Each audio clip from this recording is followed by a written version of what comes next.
The auditorium at Fort Carson fell silent as I approached the podium. My dress uniform felt too tight, the collar strangling me with each step. 500 pairs of eyes tracked my movement, not one of them friendly, not one offering encouragement. My battalion, the men and women I'd served alongside for years, sat rigid in perfect military posture, their silence more deafening than any battle I'd ever experienced. I placed my prepared remarks on the wooden stand, the paper trembling slightly between my fingers. The faces of military brass occupied the front row, generals with chests full of medals, politicians with practiced smiles, all waiting for me to begin the farce. "Colonel Henry Stokes," I began, my voice steadier than I felt. "A man of valor, a leader whose bravery guided us through battles where hope seemed lost." The lie burned my throat like acid. Not one soldier applauded, not one face softened. They knew, as I did, that the man we were honoring today had been anything but brave or honorable. For 3 years, Colonel Stokes had ruled our battalion with cruelty disguised as discipline, favoritism masked as merit, and fear presented as respect. And yet, there I stood, Sergeant Rachel Hayes, delivering a glowing tribute to the man who had systematically dismantled my confidence, questioned my competence because of my gender, and taken credit for my achievements. As I continued reciting hollow praise, I caught Hannah's eye in the third row. Corporal Brooks gave an almost imperceptible nod. Our silent code, a reminder that we had survived him, that this charade would soon be over. I didn't realize how wrong I was. This wasn't an ending at all, it was just the beginning. 3 weeks earlier, I'd been called into Major Wilson's office, expecting a routine briefing. Instead, I found him standing uncomfortably behind his desk, an envelope clutched in his hand. "Sergeant Hayes," he said, not quite meeting my eyes, "Colonel Stokes has personally requested you deliver the keynote tribute at his retirement ceremony." The floor seemed to tilt beneath my boots. "Sir? It's not a request, Hayes. It's an assignment." I stood frozen, unable to process what I was hearing. Colonel Henry Stokes, the man who had made the last 3 years of my military career a living hell, wanted me, of all people, to stand before the entire battalion and sing his praises. "With all due respect, sir," I managed, "I believe Lieutenant Parker would be better suited. He's the Colonel's favorite." Major Wilson shook his head, sliding the envelope across his desk. Stokes was explicit. "It has to be you." I recognized the trap immediately.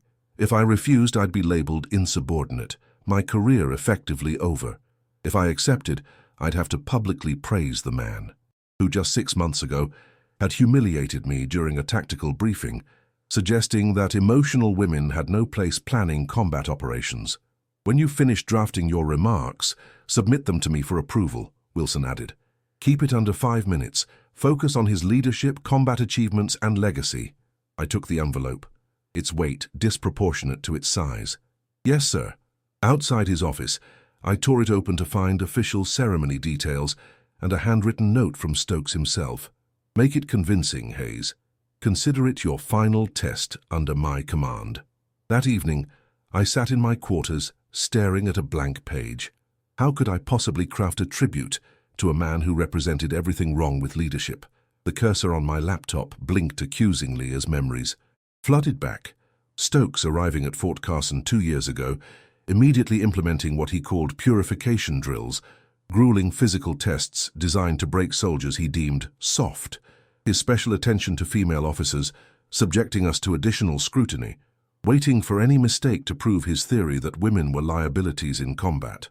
I remembered the mission in northern Afghanistan, where my quick decision-making had saved 3 soldiers pinned down by enemy fire. During debriefing, Stokes had casually taken credit.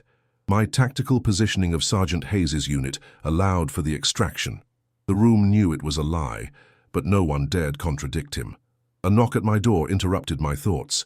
Hannah stood there, 2 beers in hand. "Heard about your special assignment," she said, handing me a bottle. "The entire battalion's talking about it." I gestured her in, closing the door behind her. "He's playing games, Hannah. One last power move before he leaves." She dropped onto my bunk, taking a long swig. "You know what they're saying? That he chose you because he knows how much you despise him. He wants to watch you squirm. And I'm supposed to smile and play along," I said, slumping into my desk chair. Hannah leaned forward. "So don't. Tell the truth. What's he going to do, fire you? He's retiring. I laughed without humor. You know it's not that simple. One bad recommendation from a colonel, especially one as connected as Stokes, follows you forever. Then give him exactly what he wants, she suggested. The most over-the-top, sickeningly sweet tribute ever delivered. Make it so obviously fake that everyone sees through it.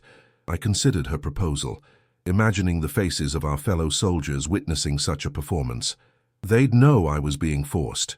Everyone already knows that, Rach. She finished her beer. The question is, how do you turn his final test into your defining moment?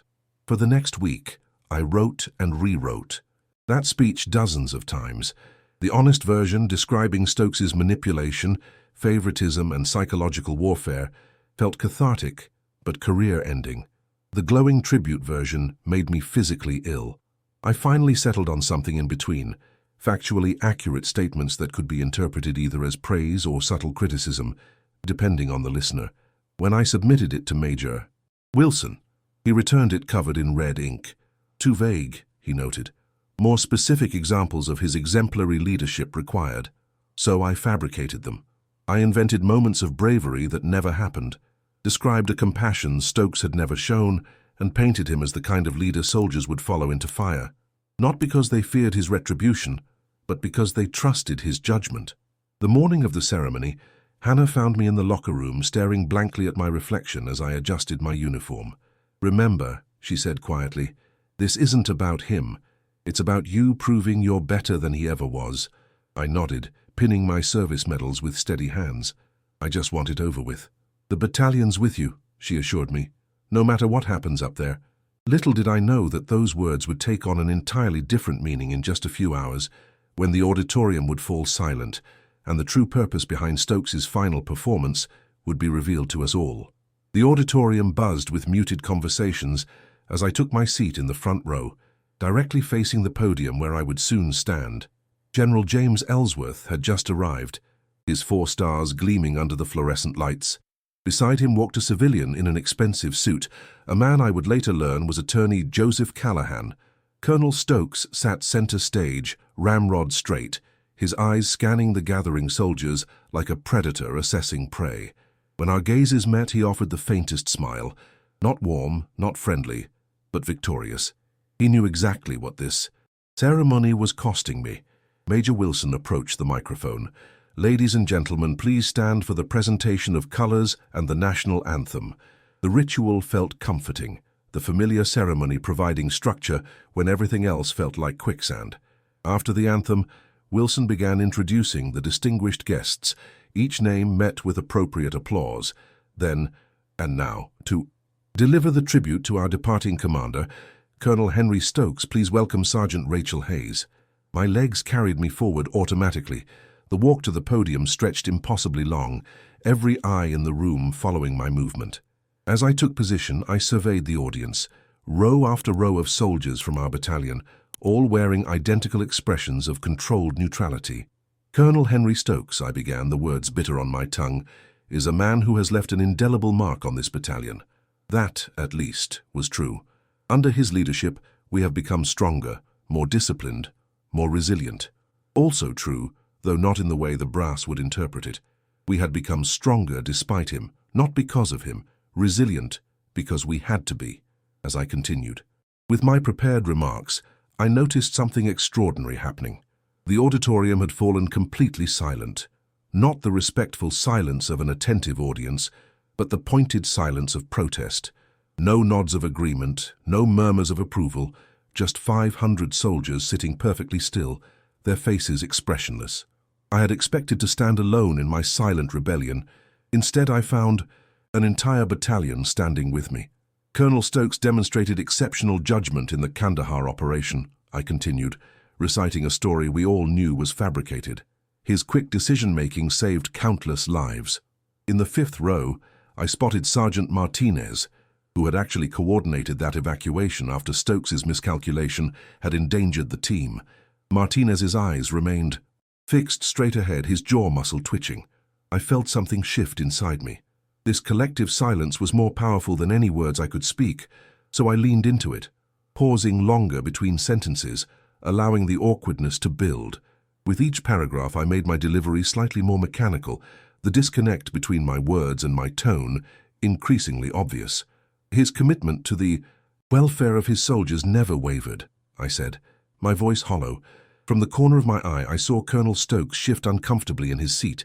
He had expected my discomfort, my humiliation. He hadn't anticipated this unified response from an entire battalion. In conclusion, I said, approaching the end of my carefully crafted lies, Colonel Stokes leaves behind a legacy that will be remembered by every soldier who served under his command. Another truth wrapped in ambiguity. Thank you, Colonel, for your service, your leadership, and your unforgettable impact on our lives. I stepped back from the podium, and tradition dictated what should happen next. Applause, perhaps a standing ovation for a departing commander.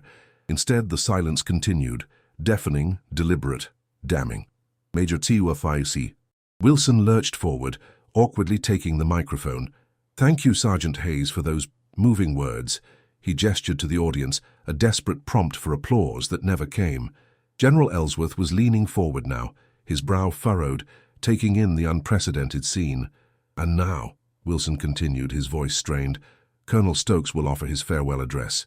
As Stokes rose to approach the podium, the atmosphere changed again. Rather than maintaining their still posture, soldiers throughout the auditorium began shifting subtly, straightening papers, checking watches, adjusting uniforms. The soft rustle created a background noise that would follow him throughout his speech, not loud enough to be considered disrespectful, but persistent enough to be impossible to ignore. I returned to my seat, heart pounding but head high. Hannah caught my eye from across the room, a glint of pride in her expression. Whatever consequences followed, this moment of unified dignity couldn't be taken from us. Colonel Stokes launched into his prepared remarks, his voice carrying the practiced authority of a man accustomed to command. But something had changed. For the first time since I'd known him, he seemed unsettled. It has been my honor to lead this battalion, he declared, though the words rang hollow in the cool reception of the room. As he spoke, I noticed the civilian, Attorney Callahan, whispering something to General Ellsworth, who nodded gravely. Both men studied the room with intense interest. 20 minutes of self-congratulatory rhetoric later, Stokes concluded his address. The same pointed silence greeted his final words. Major Wilson, now visibly sweating, stepped up to guide the remainder of the ceremony. And now General Ellsworth will present Colonel Stokes with his retirement commendation. The general rose slowly, his expression unreadable. As he presented the formal certificate and medal, he leaned in close to Stokes, murmuring something that made the colonel's face tighten. Then, instead of returning to his seat, General Ellsworth moved to the podium. Before we conclude today's ceremony, he announced, his authoritative voice filling the space, I have an additional matter to address. The atmosphere in the room changed instantly, tension replaced by curiosity. This wasn't on the program. First, I want to thank Sergeant Hayes for her illuminating tribute. My stomach dropped. Was I about to be reprimanded in front of the entire battalion? And now, the general continued, I would ask Attorney Joseph Callahan to join me, as we have an important announcement that affects everyone present today. The civilian rose, carrying a large briefcase. As he approached the podium, I caught Hannah's confused expression across the room. None of this was making sense. What came next would change everything I thought I knew about the past 3 years, about Colonel Stokes, and about my own future in ways I could never have imagined. The civilian placed his briefcase on the podium with deliberate calm. His movements were precise, like those of a surgeon preparing for a complicated procedure. The entire auditorium remained eerily silent as Attorney Joseph Callahan adjusted the microphone. Good afternoon, he began, his voice carrying a practiced neutrality. My name is Joseph Callahan, legal counsel to General Ellsworth and the United States Army Special Leadership Assessment Program. My eyes darted to Hannah, who looked equally bewildered. Special Leadership Assessment Program? I'd never heard of it. For the past 3 years, Callahan continued, Colonel Henry Stokes has been conducting a classified evaluation of this battalion under direct orders from the Department of Defense. A current of confusion rippled through the room. Soldiers exchanged glances, the silent protest giving way to genuine surprise. What you have experienced under Colonel Stokes's command was not standard military leadership, but rather a controlled environment designed to identify exceptional resilience, integrity, and leadership potential under adverse conditions. My mind struggled to process his words. Was he saying that Stokes's cruelty had been intentional, sanctioned, part of some experiment? Each of you has been under continuous observation. Your responses to unfair treatment, your ability to maintain ethical standards when pressured to compromise, your capacity to protect and support fellow soldiers when faced with seemingly arbitrary authority. I felt a strange sensation spreading through my chest, not quite anger, not quite relief, but a disorienting blend of both. The humiliation, the public criticism, the impossible standards, all of it had been a test. Today marks the conclusion of this program, Callahan announced, and the results have exceeded our expectations. He nodded to General Ellsworth, who approached with a stack of envelopes. The attorney continued, "Each soldier in this battalion will receive a personalized assessment and new assignment based on the qualities you've demonstrated throughout this process." My hands tightened into fists as I watched. Two aides began distributing envelopes through the rows. The auditorium remained silent, but now with a different quality, shock rather than protest. When Callahan called my name, I rose mechanically. "Sergeant Rachel Hayes, please approach the podium." Walking forward felt surreal, like moving through water. Colonel Stokes watched me with an expression I'd never seen on his face before, something almost like respect. "Sergeant Hayes," Callahan said, handing me a sealed envelope. "Congratulations. You passed his final test." I accepted the envelope, its weight suddenly significant. "Sir, I don't understand."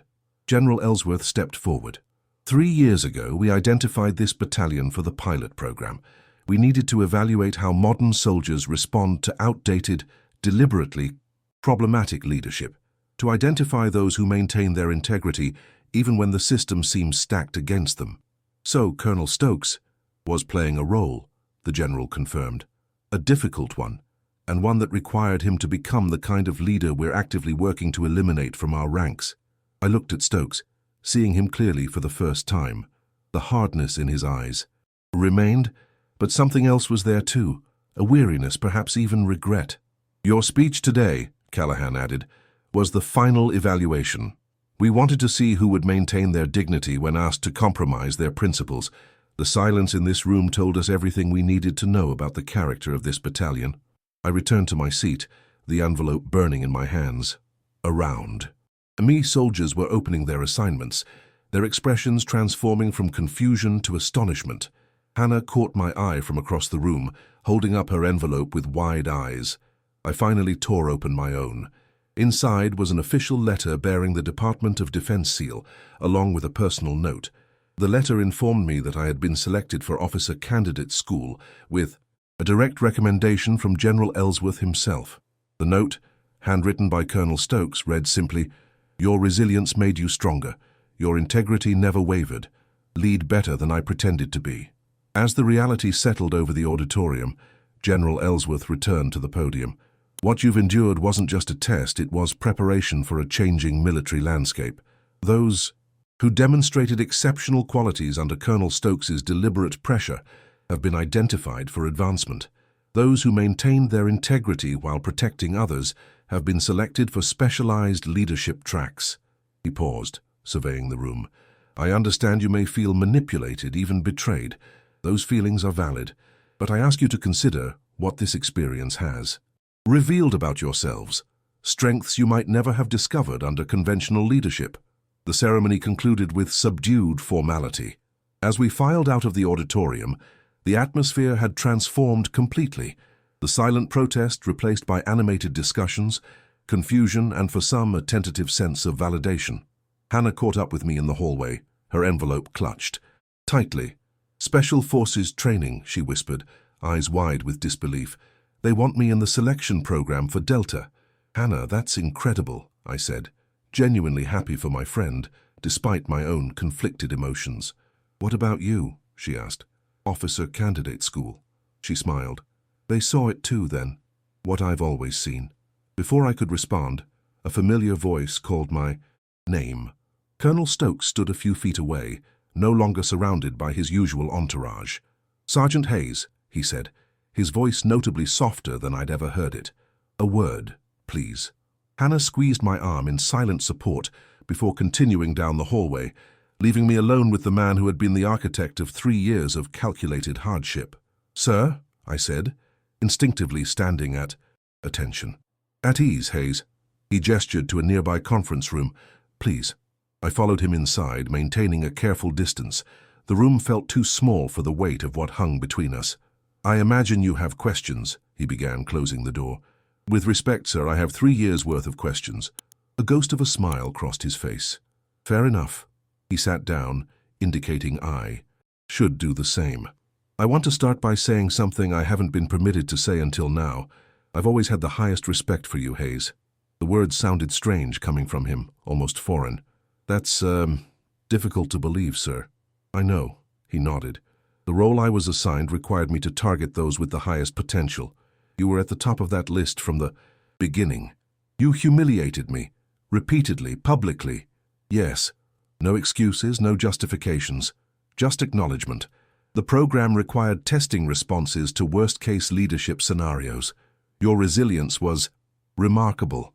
Permission to speak freely, sir. Granted.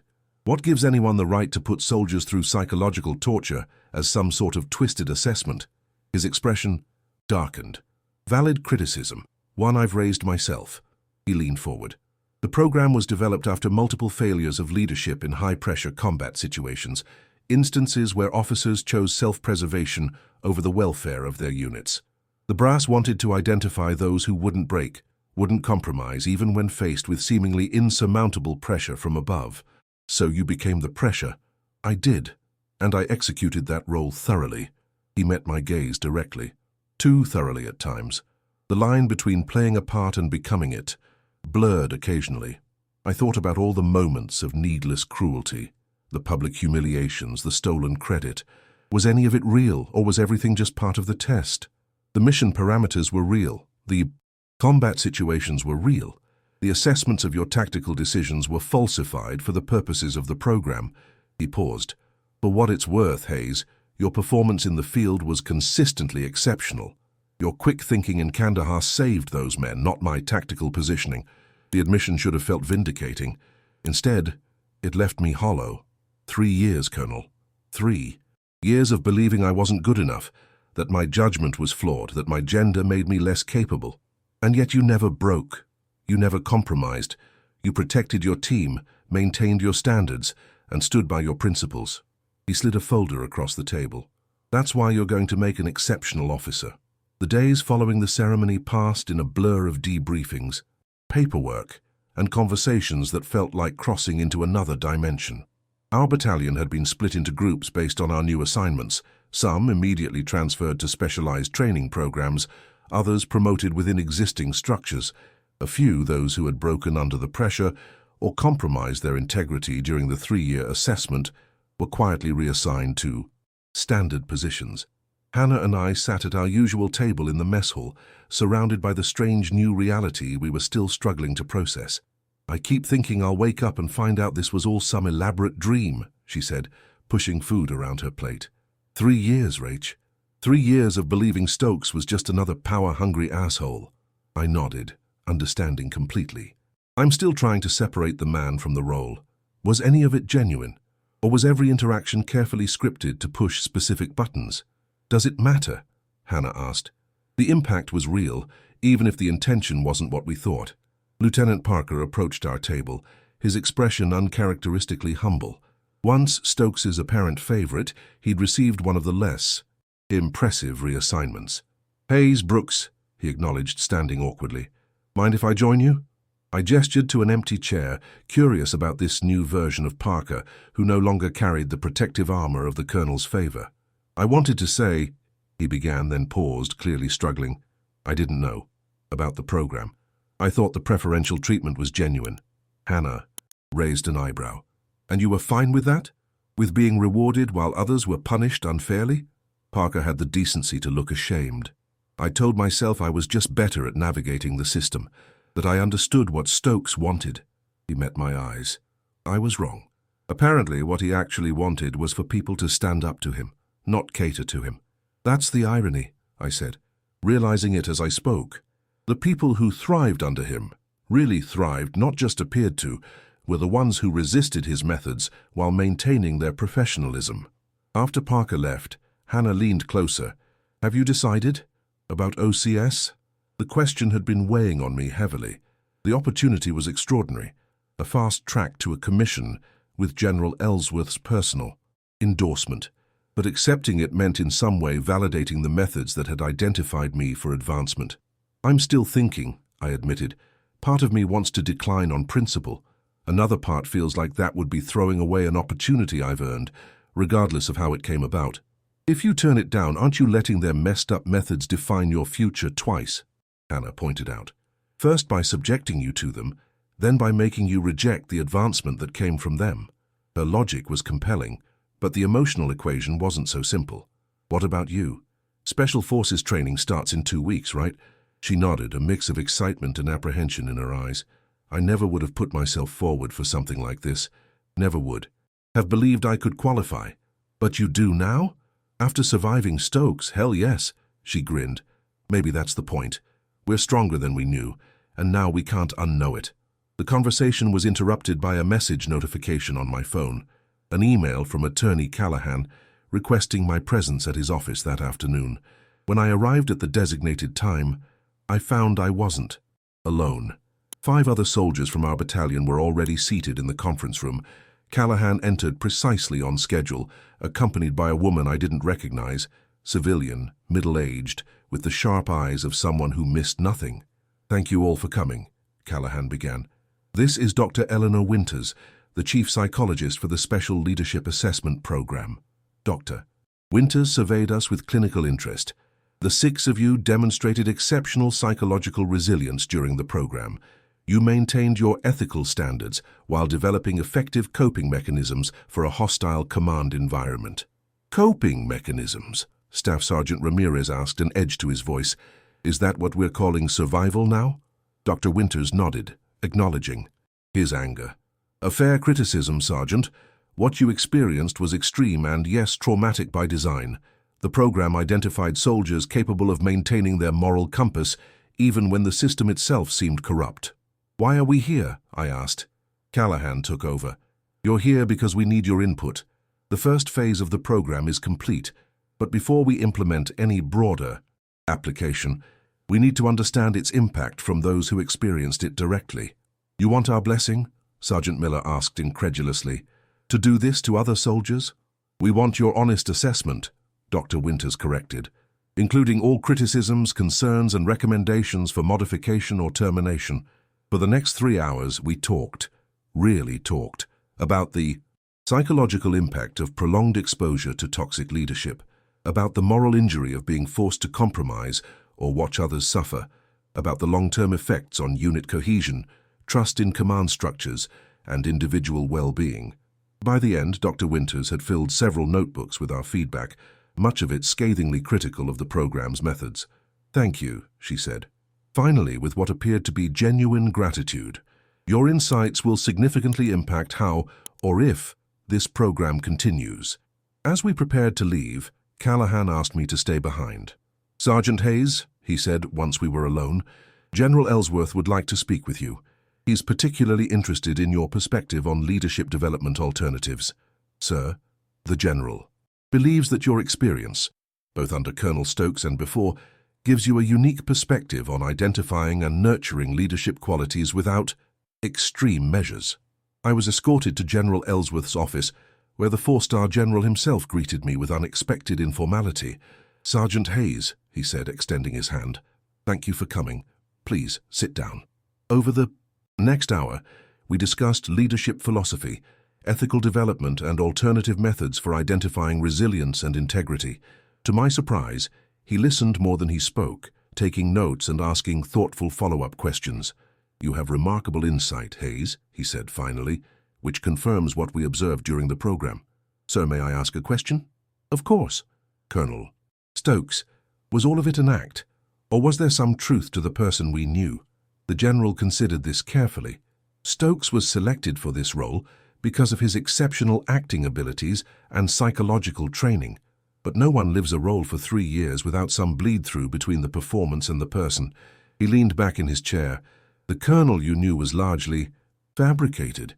The man beneath that facade is complicated, brilliant, dedicated to the military, but also naturally inclined toward traditional hierarchies and strict discipline. So somewhere in between? You could say that. He studied me. You're still deciding about OCS. It wasn't a question. Yes, sir. Take your time, Hayes. The opportunity remains open. He stood, signaling the end of our meeting. Whatever you decide, remember this. The test revealed who you already were. It didn't create your potential. It merely illuminated it. As I left his office, I found myself walking lighter, the burden of 3 years of doubt beginning to lift. The path forward wasn't yet clear, but for the first time in a long while I felt the freedom to choose it based on my own assessment of my capabilities, not someone else's. 2 weeks after the revelation, I found myself sitting alone on the concrete steps outside the barracks, watching the sunset paint Fort Carson in shades of gold and amber. The deadline for my OCS decision loomed just 48 hours away. Around the base, things had begun settling into a new normal, a strange hybrid of the familiar and the utterly transformed. Colonel Stokes had departed without fanfare the day after the ceremony, replaced by Lieutenant Colonel Rebecca Martinez, a leader with a reputation for tough but fair command. The contrast was immediately apparent. Clear communication, transparent expectations, and accountability that flowed in both directions. Mind some company. I looked up to find Corporal Ellis, one of the younger soldiers who had joined our battalion just a year ago, just in time to experience the tail end of the experiment. Have a seat, I offered, shifting to make room. Ellis settled beside me, his lanky frame folding awkwardly onto the step. Everyone's talking about what you're going to do, he said without preamble. About OCS. I sighed. Apparently my personal decisions are battalion business now. You're kind of a symbol, he replied, shrugging. The person who stood up to Stokes most consistently, the one who delivered that speech. I'd heard variations of this over the past weeks, how the silent rebellion during my tribute had somehow elevated me in the eyes of my fellow soldiers. It felt undeserved, uncomfortable. I just did my job, Ellis, like everyone else. Not everyone else, he said quietly. Some of us broke. Some of us became what we thought Stokes wanted. He stared at his hands. I reported Vasquez for criticizing the colonel. Did you know that? I hadn't known. Why are you telling me this? Because I need you to understand something. Those 3 years, they didn't just identify the best of us. They revealed the worst, too. His voice thickened. And some of us need to see that. Doing the right thing, even when it's hard, especially when it's hard, can be rewarded. His words hung between us as the sun slipped behind the mountains. I thought about the weight of symbols, of representation, of the stories we tell ourselves about who deserves advancement and who doesn't. What would you do, I asked finally, if you were me? Ellis laughed softly. I'd take the commission in a heartbeat. But I'm not you. He stood, brushing dust from his uniform. Just consider that your decision affects more than just your career. It makes a statement about what kind of leadership we value. After he left, I pulled out the letter from OCS for what felt like the 100th time. The words hadn't changed, but my perspective continued to evolve with each passing day. My phone vibrated. With an incoming call, Hannah checking in from her first week of Special Forces preparation. How's it going? I asked, genuinely curious about her experience. Brutal, she replied, exhaustion evident in her voice, but in a completely different way. No mind games, no arbitrary standards, just really, really hard work with clear objectives. She paused. Have you decided yet? Still weighing. Options. Rach, she said, her tone shifting to something more serious. I met someone here, another woman in the program. She served under Stokes 5 years ago, at his previous post. My breath caught. Before the program? Yes, and he was the same. The implications hit me like a physical blow. You're saying, I'm saying the role might not have been entirely a role, Hannah confirmed. The program might have just given him permission to be who he already was. After we hung up, I sat with this new information, turning it over in my mind. If Stokes hadn't been merely playing a part, if the cruelty had come naturally to him, what did that mean for the entire premise of the experiment, for my selection? for the ethical framework of a program that would weaponize someone's natural tendencies toward abuse. The next morning, I requested a meeting with Attorney Callahan. He agreed to see me that afternoon. His temporary office on base was sparse but functional. He greeted me with his characteristic formality. "Sergeant Hayes, what can I do for you?" "I need to know the truth about Colonel Stokes," I said, dispensing with pleasantries. "Was he selected for this role because he was already known for his leadership style?" Callahan's expression remained carefully neutral, but something flickered in his eyes. Recognition, perhaps, that I'd uncovered something significant. "The selection criteria for Colonel Stokes's role were complex," he began cautiously. "That's not an answer." He studied me for a long moment before sighing. "Off the record?" I nodded. Colonel Stokes had received several reprimands for his command style before the program. Nothing actionable, but enough to create a pattern. The program didn't invent his methods, it harnessed them. The confirmation settled like a stone in my stomach. So the military took a known problematic leader and gave him free rein to continue his behavior under the guise of an experiment. "It's more complicated than that, is it?" I interrupted. "Or did someone realize they could reframe a liability as an asset?" Callahan leaned back, studying me with newfound interest. "This is precisely why you were identified for advancement, Hayes. You see through the institutional justifications to the ethical core. Don't try to spin this," I warned. "You took a man who was harmful to his soldiers, and instead of removing him, you elevated his behavior to policy, and in doing so identified soldiers like yourself, those capable of maintaining their integrity even under corrupt leadership." He spread his hands. "I'm not claiming moral perfection for the program. I'm acknowledging its complicated reality." I stood, having heard enough. "Thank you for your honesty, Mr. Callahan." "Hayes," he called as I reached the door. "This information, does it change your decision about OCS?" I paused, hand on the doorknob. "Actually, it clarifies it." That evening I sat down and composed 2 letters. The first to the Officer Candidate School, accepting their offer with a specific condition, that I be permitted to develop a leadership training module on ethical resilience, drawing from my experiences under the program.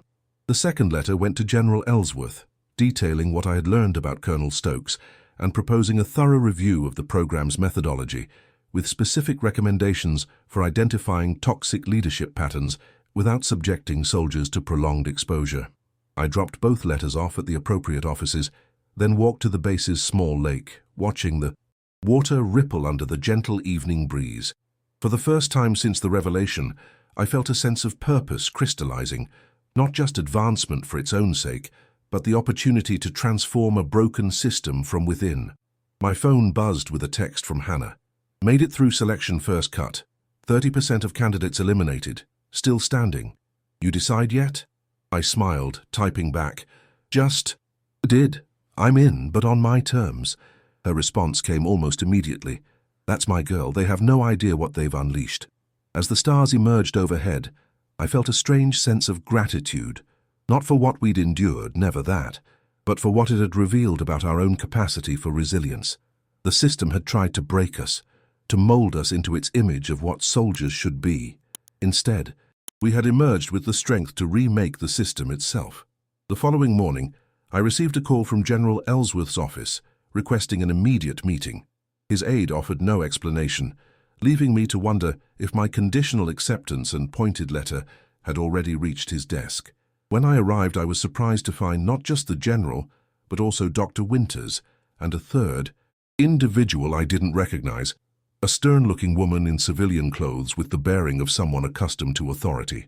"Sergeant Hayes," General Ellsworth greeted me, unusually formal. "Thank you for coming.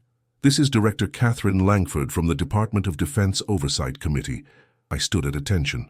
"Ma'am." "At ease, Sergeant," Director Langford said, her voice surprisingly gentle for someone with such a formidable presence. "I've asked to meet with you because your letter to General Ellsworth raised several critical concerns that align with issues my committee has been investigating." "My letter, ma'am? I only submitted it last night." Dr. Winters smiled slightly. "The general called me immediately after reading it. Your insights about Colonel Stokes and the program methodology were illuminating," General Ellsworth said, choosing his words carefully. particularly in conjunction with our emerging data about the long-term psychological impact on participants.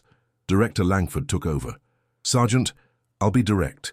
The Oversight Committee is recommending the immediate suspension of the Special Leadership Assessment Program in its current form. Your letter provided the qualitative confirmation we needed to support that recommendation. I struggled to process what I was hearing. The entire program? In its current form, she emphasized, which brings us to the second reason for this meeting. She nodded to General Ellsworth, who slid a folder across the desk toward me. We're establishing a reform task force, he explained. Military and civilian personnel working together to develop ethical leadership assessment methods that don't rely on the approaches you experienced. I opened the folder to find a detailed proposal for the task force, with my name listed as a key consultant. This would run concurrent with your OCS training, Dr. Winters added. Your perspective is invaluable. Someone who experienced the program firsthand and can articulate both its failures and potential alternatives. Why me? I asked, looking up from the documents. There are others who went through the same experience. Yes, Director Langford acknowledged. And several will be involved. But your particular combination of analytical thinking, ethical clarity, and willingness to challenge authority while working within the system makes you uniquely qualified. For the first time since the revelation ceremony, I felt something close to hope, not just for my own future, but for the possibility of meaningful change. When do we start? I asked. General Ellsworth smiled. You already have, Hayes. You already have. Officer Candidate School was nothing like I had imagined.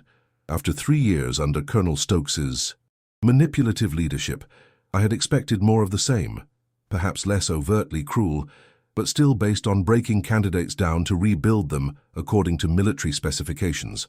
Instead, I found myself in an environment focused on building competence through rigorous training, clear expectations, and constructive feedback. The pressure was intense but purposeful. No mind games, no arbitrary standards, no public humiliation disguised as character building. Candidate Hayes, my tactical officer called out during our third week. A moment, please.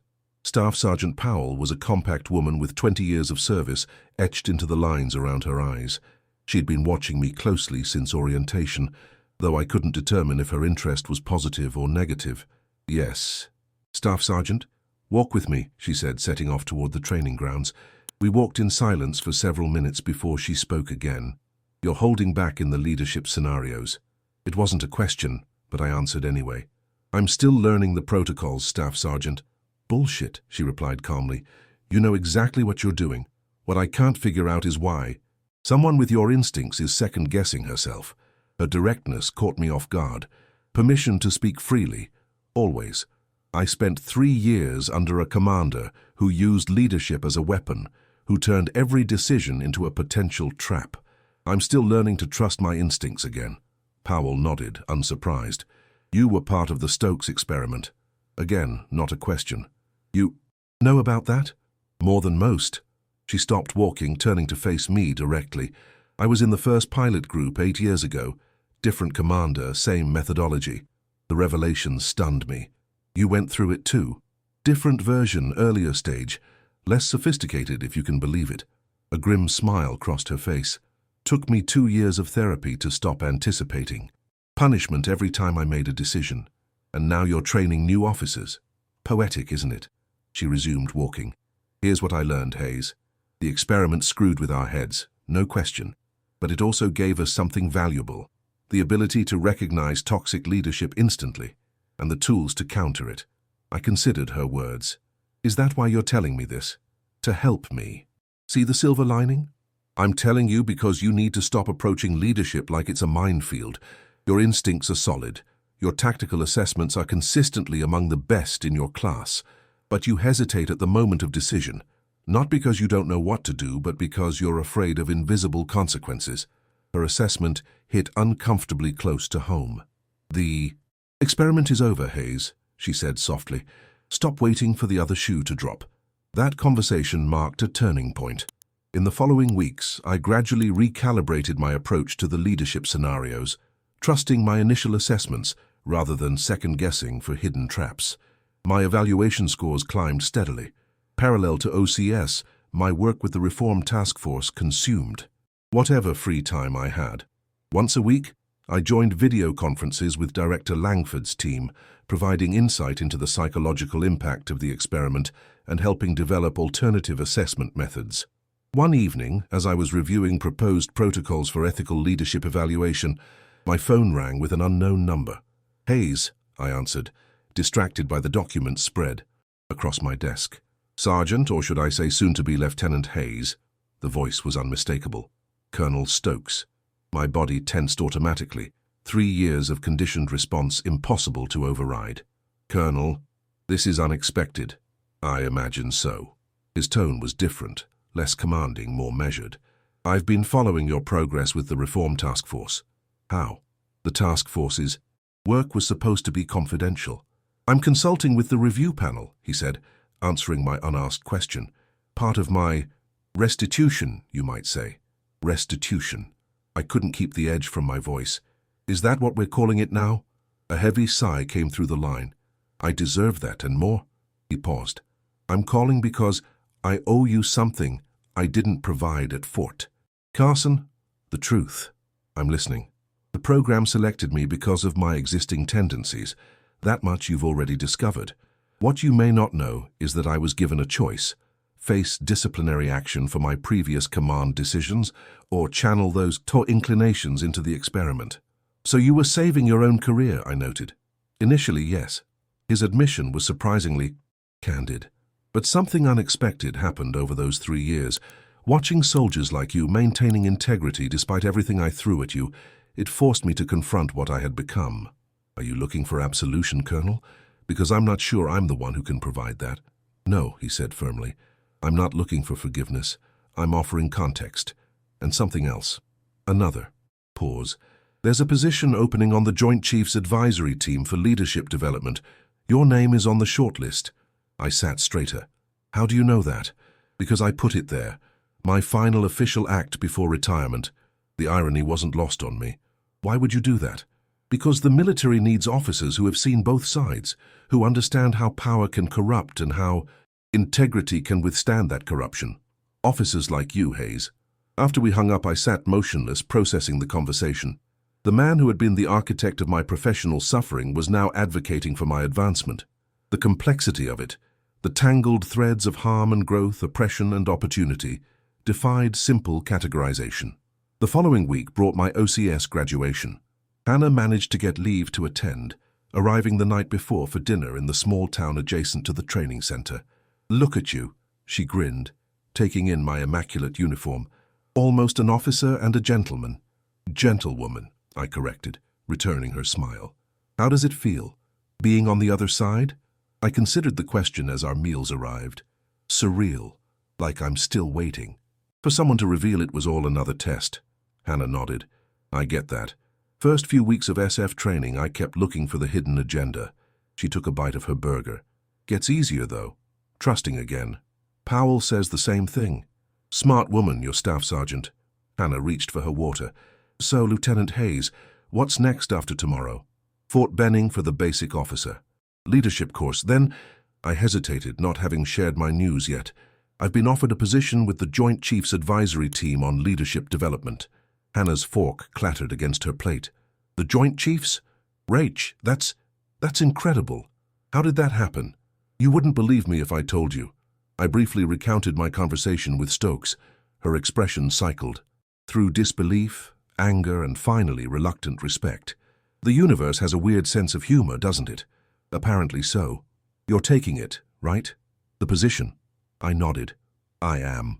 It's a chance to influence how the next generation of officers is trained and evaluated, to make sure what happened to us doesn't happen again, at least not in the same way." Hannah raised her glass. "To Lieutenant Rachel Hayes, then.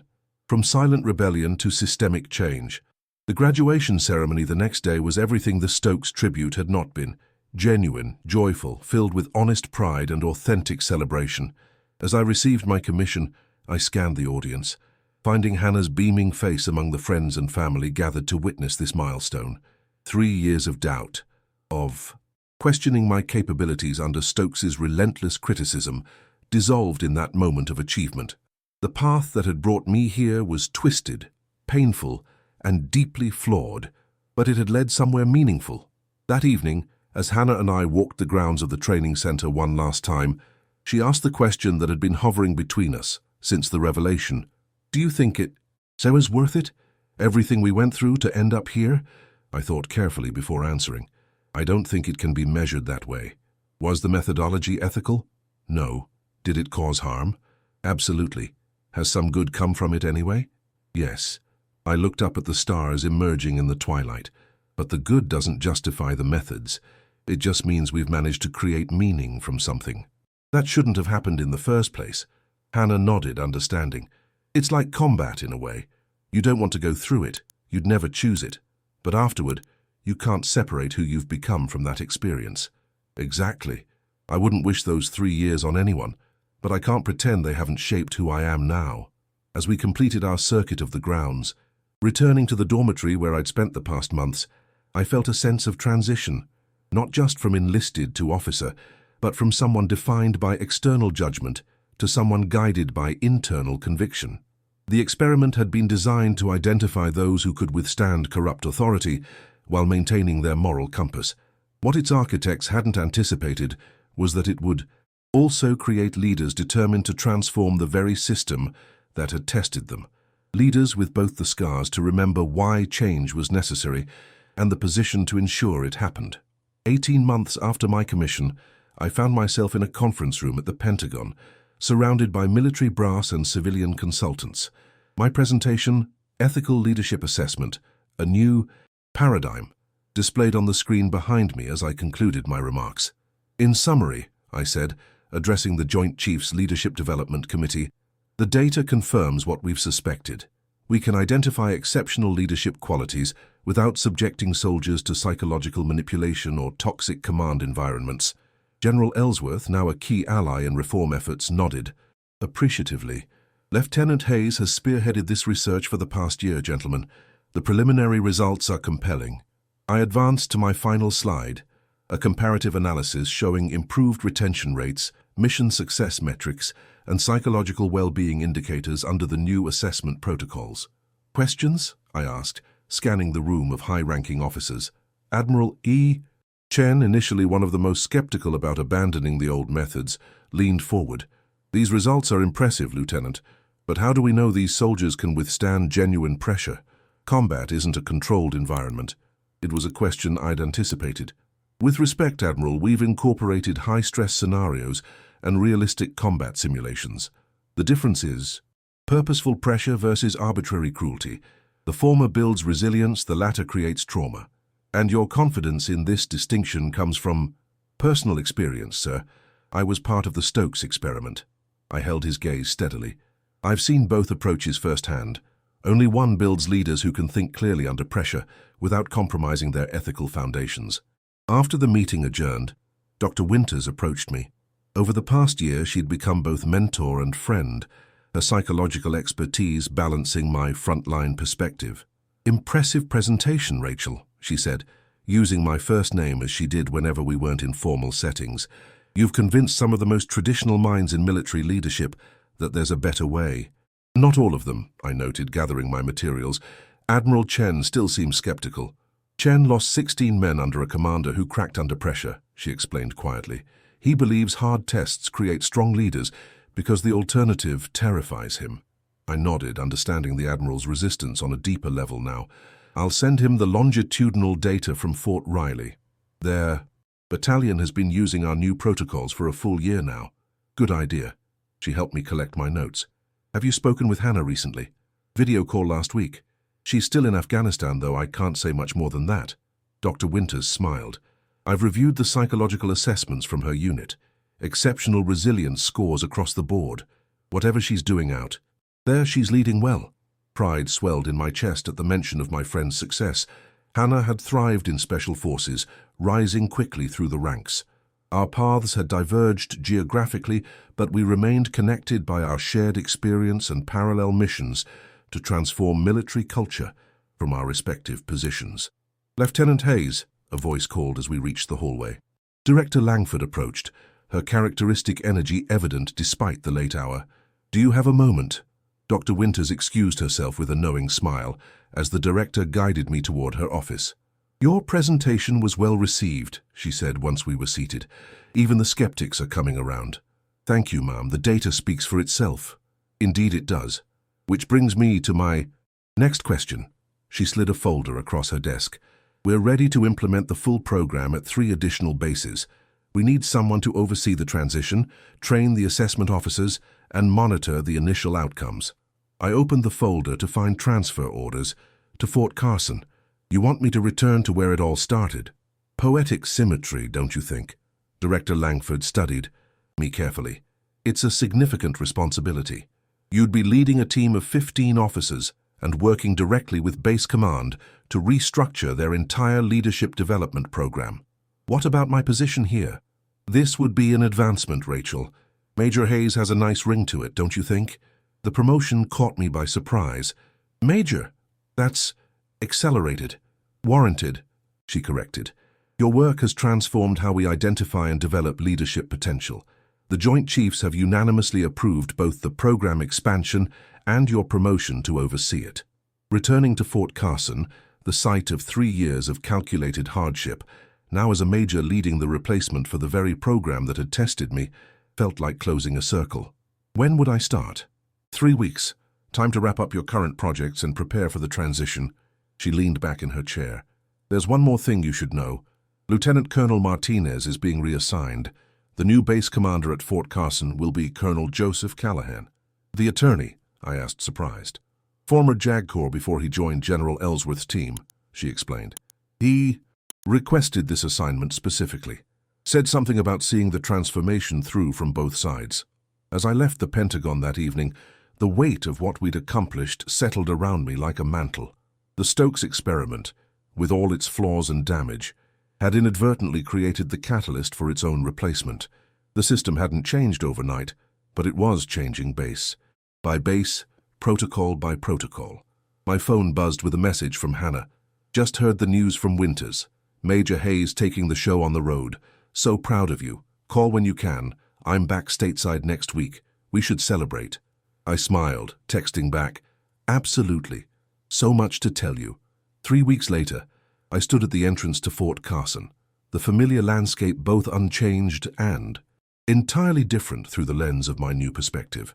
As I signed in at the security checkpoint, the young specialist glanced at my ID, then did a double take. "Major Hayes? Rachel Hayes?" I nodded, curious about his reaction. "I've heard about you, ma'am." He straightened perceptibly. "You were part of the Silent Battalion, the ones who stood up to Colonel Stokes." The nickname was new to me. Silent Battalion. "Yes, ma'am, it's become something of a legend around here. How your entire unit refused to applaud during his farewell ceremony, and then it turned out to be some kind of secret test." He looked slightly embarrassed by his enthusiasm. "Some of the older NCOs still talk about it, about you." As I drove onto the base, I pondered the specialist's words. Our experience had rippled outward, becoming part of the institutional memory of Fort Carson, transformed from a classified experiment into a cautionary tale, a symbol of resistance to toxic leadership. Colonel Callahan was waiting outside base headquarters, his formerly civilian demeanor now overlaid with military precision. "Major Hayes," he greeted me, extending his hand. "Welcome back to Fort Carson." "Thank you, sir." I returned his handshake, noting the subtle changes in his bearing since our last meeting. "Congratulations on your command. Quite a journey for both of us," he observed as we walked inside.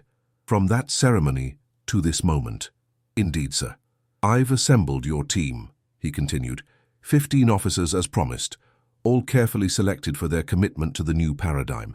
5 of them served under Stokes, though, after your time here. The significance wasn't lost on me. The experience provides valuable context. "Precisely." He stopped outside a conference room, voices audible from within. "They're eager to meet you, Major. Your reputation precedes you." As I entered the room, 15 officers rose to attention. I recognized a few faces from my previous time at Fort Carson, Jr. Officers who had experienced the tail end of Stokes's command. "At ease," I said, taking in the group that would help implement the new leadership assessment protocols. "We have important work ahead of us." One of the captains, Wilson according to his nameplate, raised his hand. "Ma'am, if I may?" Most of us know about your history here, about what you and others experienced under Colonel Stokes. It's an honor to be part of the team that's creating something better." Murmurs of agreement rippled through the room. These weren't just random officers assigned to a new program. They were individuals committed to meaningful change, many of them motivated by their own experiences with problematic leadership. "Thank you, Captain," I replied, genuinely moved by their reception. What happened here wasn't unique to Fort Carson. Toxic leadership exists throughout the military, and civilian organizations too. What is unique is our opportunity to address it systematically, to create assessment methods that identify true leadership potential without causing harm in the process. As I outlined the implementation plan, I felt a sense of purpose more profound than anything I'd experienced before. We weren't just replacing a flawed program. We were redefining how the military identified, developed, and evaluated leadership, potentially impacting generations of future officers. That evening, as I settled into my new quarters, my phone rang with Hannah's familiar tone. "Major Hayes," she greeted me with exaggerated formality. "How does it feel to be back where it all began?" "Surreal," I admitted, sinking onto my bed. "But right somehow, like completing a circuit." "I get that," she said. "I've been thinking about something Corporal Ellis said to you back when you were deciding about OCS, about how your choices affected more than just your career." "I remember." "He was right," Hannah continued, "but I don't think either of you realized just how far those ripples would spread." She was right. What had begun as a personal decision, accepting OCS despite my reservations about the methods that had identified me, had evolved into a mission to transform the system itself. "Have you heard from any of the others lately?" I asked. "Martinez, Parker, the rest of the Silent Battalion?" Hannah laughed at the nickname. "Martinez is commanding her own unit now, implementing some of your assessment protocols, I hear. Parker..." She paused. "Actually, Parker reached out to me a few months ago. He's requested transfer to a training position, wants to work specifically with new recruits on ethical decision-making. Said his experience under Stokes taught him what not to do as a leader." "That's unexpected. People surprise you," she said simply, "sometimes even themselves." As we continued catching up, I found myself reflecting on the strange, twisted path that had brought me back to Fort Carson, not as a sergeant doubting her abilities, but as a major confident in her mission. The journey hadn't been one I would have chosen, but its destination felt increasingly meaningful. 3 years of calculated cruelty, designed to identify those who could maintain their integrity, under corrupt leadership, had instead created leaders determined to ensure such tests were never needed again. It was, perhaps, the most profound irony of the entire experiment. Its greatest success had been inspiring its own replacement. 5 years to the day after Colonel Stokes's farewell ceremony, I stood in the same auditorium addressing a different gathering. The culmination of the ethical leadership initiative, now implemented at 17 bases across the country, was being celebrated with a symposium bringing together military leaders, psychological researchers, and ethical leadership experts. "The data speaks for itself," I concluded, gesturing to the comprehensive results displayed behind me. Retention up 42%, reported instances of leadership misconduct down 67%, mission success rates improved by 23%, and most significantly, psychological well-being indicators showing marked improvement across all participating units. From my position at the podium, I could see Hannah in the 3rd row, now a major herself, having returned from her 4th deployment with Special Forces. Beside her sat Dr. Winters and Director Langford, both instrumental in supporting the program's expansion. General Ellsworth, now approaching retirement, took the stage next. "What Major Hayes has too much integrity to say directly," he added with a smile, "is that this initiative represents the most significant transformation in military leadership development in 50 years. The Joint Chiefs have unanimously approved its adoption as the standard protocol across all branches of service." The announcement brought the audience to their feet, a standing ovation that carried none of the forced deference of military hierarchy, but rather the genuine appreciation of professionals recognizing meaningful change. As the symposium transitioned to breakout sessions, I found myself approached by a familiar face I hadn't expected to see. Colonel Henry Stokes, now retired, his civilian clothes incongruous with my memory of him. "Major Hayes," he greeted me, his manner subdued compared to the commanding presence I remembered. "Impressive presentation, impressive results." "Thank you," I replied, studying him carefully. Time had softened some of his sharp edges, though the intensity in his eyes remained unchanged. "I'm surprised to see you here. Director Langford invited me." A hint of his old wry smile appeared. "Said I might find the contrast educational." Before I could respond, Hannah appeared at my side, her posture subtly protective despite the years that had passed. "Colonel Stokes," she acknowledged coolly. "Major Brooks." He nodded, recognizing her instantly. "Congratulations on your successes in Special Forces. Your reputation precedes you." Hannah's expression remained carefully neutral. "Thank you, sir." An awkward silence fell between the three of us, the architect of our past suffering standing before the officers we had become, partly because of and partly despite his methods. "I won't take more of your time," Stokes said finally. "I just wanted to say, well done." He hesitated, then added, "What you've built is better than what I was part of. It's what the military needed." As he walked away, Hannah and I exchanged glances. "Was that an apology?" she asked incredulously. "As close as he's capable of giving, I think," I replied, watching his retreating figure. The encounter left me contemplative throughout the afternoon sessions. By the time the day's events concluded, I found myself seeking solitude, walking the familiar paths of Fort Carson as twilight settled over the mountains. "Mind some company?" Hannah called, jogging to catch up. "Always welcome," I assured her, slowing my pace. We walked in comfortable silence for several minutes before she spoke again. "I've been thinking about that first night after the revelation ceremony. Remember what you said? That you weren't sure if any of it had been real or all just part of the test?" I nodded. "I remember. I've come to believe it was both," she said thoughtfully. "The cruelty was real. The damage was real. But so was what it revealed about us, about you especially. About all of us," I corrected. "Every soldier who maintained their integrity, who protected others, who found ways to survive without becoming what Stokes represented." "The silent battalion," Hannah said with a slight smile. "Did you know they teach about it now, at West Point, in the ethics curriculum, the case study of collective moral courage?" The thought was both strange and moving. Our experience transformed into a lesson for future officers. The silence that had once been our only form of protest had become a powerful symbol of integrity under pressure. As we completed our circuit of the base, returning to the officers' quarters, Hannah paused. "I received new orders yesterday. Task force deployment. Classified location." "How long?" I asked, knowing this was part of the rhythm of our friendship. Periods of closeness, followed by months of sporadic communication from opposite sides of the world. 9 months? Minimum. She looked up at the emerging stars.